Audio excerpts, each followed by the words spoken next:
में तो आईएएस वालों से बोलो ना एक टॉपिक पे तो वो दिन भर बैठ के बोलेगा, और जैसे उसे कहो प्लीज इन इंग्लिश तो एकदम चुप हो जाएगा, एकदम चुप हो जाएगा। यार इतने बड़े ज्ञाता होते हैं ये आईएएस वाले, क्योंकि ये पढ़ते बहुत डिटेल में है यार, हर चीज के बारे में इनको एकदम संविधान यहाँ पे रहता है इनका गले में। लेकिन जब इनको इंग्लिश में एक लाइन बोलो तो एकदम चुप। तो यही मैंने कहा, कैसे बोलोगे जब आपको टेंस नहीं आता हो तो। इसीलिए टेंस हम इसमें बहुत अच्छे से पढ़ाए हैं। लेकिन बेटा कुछ लोग कहते हैं मैम स्पोकन, तो बेटा मैं एक चीज बता दूं, स्पोकन इतना सा है और इंग्लिश कॉम्पिटिटिव इतना सा है। इसलिए स्पोकन के लिए अगर आप मेहनत करना चाहते हो तो मेरी मानो स्पोकन की बुक ले लेना, सबसे अच्छा रहेगा, आपका मेहनत बिल्कुल सार्थक होगा एंड सटीक होगा।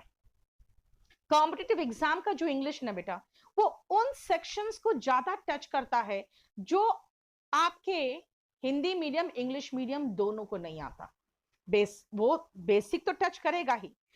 ध्यान से देखो, टेंस पढ़ोगे बेटा, टेंस का मतलब होता है एक्टिव वॉइस। अगर आप टेंस और मॉडल्स की बात करोगे तो वो एक्टिव वॉइस में आता है। पैसिव वॉइस एंड नरेशन याद रखना 47 क्वेश्चंस, मेंस में इससे 47 क्वेश्चंस आते हैं। एयरफोर्स में 2 क्वेश्चन आता है यार, प्री में सीएचएसएल में इससे 2 या 3 क्वेश्चन आते हैं, सीजीएल में 2 क्वेश्चंस आते हैं। तो 47 आउट ऑफ 200 का मतलब हुआ 1/4 तो क्वेश्चन पेपर इसी से, 1/4 ऑफ द क्वेश्चन पेपर।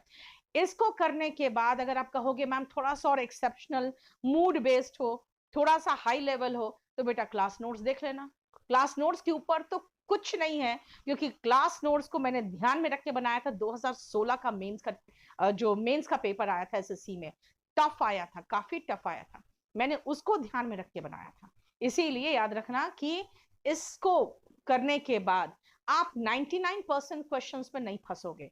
जो इक्का दुक्का क्वेश्चन में फंसोगे वो याद रखना आप अपने क्लास नोट से कर लेना। क्वेश्चन टैग बहुत ही छोटा सा चैप्टर है, बहुत आसान चैप्टर है। सब्जेक्ट वर्ब एग्रीमेंट बहुत इंपॉर्टेंट चैप्टर है। लेकिन बेटा आप एक बात बताओ, ग्रामर पढ़ के बोर नहीं हो रहे होते हो? ग्रामर पढ़ के बोर हो जाते हो तो बेटा एक काम करो ना, छोटी सी चीज करो। ग्रामर का एक एक चैप्टर पढ़ रहे हो, बहुत अच्छी बात है, जरा वोकैबुलरीज कर लो। अब ये वोकैबुलरी सिनोनिम एंटोनिम का मैं आपको कहानी बताऊं,